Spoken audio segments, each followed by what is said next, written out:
महाराज जी, संतोष कुमार मालगुजार की तरफ से नमोस्तु महाराज जी। गर्भवती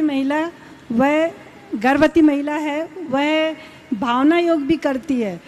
उसको उस जीव के लिए आने के लिए अपन को कौन से संस्कार देना चाहिए? भावना योग में ही सारे संस्कार वो करो, देखो क्या प्रभाव पड़ता है। और उन लोगों से मिलो जिन महिलाओं ने 9 माह तक निरंतर भावना योग किया है, और वो बताएंगे कि हमारे संतान पर उसका कितना चमत्कारिक प्रभाव है। वो करते हैं। नमोस्तु महाराज जी। अर्चना जी जैन गोयल नगर और उसके बाद में सरिता जी अजमेरा तैयार हैं। मुनित्रय के चरणों में बारंबार नमोस्तु नमोस्तु नमोस्तु। छुल्लक जी के चरणों में इच्छा में इच्छा में इच्छा में।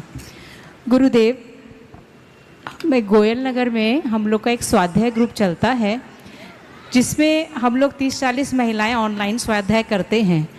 और स्वाध्याय का ये असर है कि सबके मन में व्रतों को लेने के बहुत भाव होते हैं, मतलब चारित्र में भी आने के, लेकिन सबकी कुछ ना कुछ परेशानी होती है। किसी के बच्चे नहीं लेने देते हैं, किसी के पति नहीं लेने देते हैं, और दूसरी परेशानी ये कि कहीं कहीं कहते हैं कुएं के पानी नहीं मिलता है, कहीं और परेशानियां आती हैं। तो इसको चारित्र में कैसे कन्वर्ट करें इन बच्चों, पति या ऐसी परेशानियों से अलग हट करके? देखिए, ये तो स्वाभाविक है, ये तो होता है, होते ही रहेगा। हमें चाहिए कि हम सामने वाले को सहमत करें, उनको अपने साथ जोड़ें, और उनकी सहमति बननी चाहिए। सहमति बनाने का प्रयास करें, विनम्रता के साथ मनाने की कोशिश करें तो मान जाएंगे। यदि आपकी दृढ़ता होगी तो सामने वाले को मनाना बहुत आसान। दूसरी बात, जहाँ तक कुएं के पानी का सवाल है, ये समस्या पूरे देश में है, पर इसका बहुत अच्छा सॉल्यूशन है। वह है बरसात के जल को संग्रहित करके रखना। यदि आप अपने निजी मकान में रहते हैं, कुछ मत कीजिए, घर की छत के ऊपर 400 स्क्वायर फुट का एक टीन शेड लगा लीजिए। उस टीन शेड के नीचे आप सिंटेक्स वगैरह की जो टंकी होती है, और 3 या 4 लेयर की टंकियाँ रख दीजिए। और उसके बारिश की जो जल होता है उसको निकलने के लिए सीधे उसका कनेक्शन उसमें लगा दीजिए, और उसको एक बल्ब के द्वारा कनेक्ट कर दीजिए। बल्ब लॉक रखिए, बंद करके रखिए।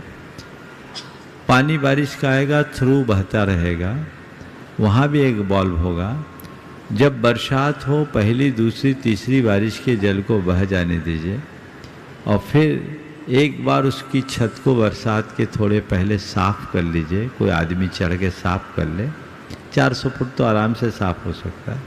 और फिर बरसात हो तो सीधे पानी को अपने टैंक में स्टोर कर लीजिए। एक परिवार के लिए यदि 2 व्यक्ति हैं तो उनके लिए पूरे साल के चौके के और खुद के पीने के लिए 5 से 6 हज़ार लीटर पर्याप्त है। इतनी टंकियाँ वहाँ रख लीजिए, उसको चारों तरफ से कवर कर लीजिए, और उस टैंक का कनेक्शन सीधे अपने रसोई में ले आइए। पानी निकालिए, उसको छानिए, और छान करके जो बिन छानी एक जार में रखते जाइए, और बिन छानी को जार में रख करके फिर जब वो भरने लगे उसे छान लीजिए। छान के बहुभाग आप कोई काम में ले लीजिए, थोड़ा जो बचे बिन छानी उसी में डाल दीजिए। फिर जिस दिन बारिश हो, बारिश के साथ बहा दीजिए, आपका काम हो गया। और इसके बाद, इसके उपरांत आपको कहीं जाना है तो अपने साथ 2 कैन पानी भर के ले जाइए। 1 हफ्ता रहना, 1 हफ्ता का पानी अपने साथ ले जाइए। लोग तो लंदन अपने साथ पानी लेके जाते हैं भारत से। व्रत पालना है तो करना ही पड़ेगा। तो ये व्यवस्थाएं हैं, जिनको व्रती बनना है वो अपने आप बन जाते हैं, और जिन्हें बहाने बनाने हैं वो बहाने ही बनाते रहते हैं। चलिए।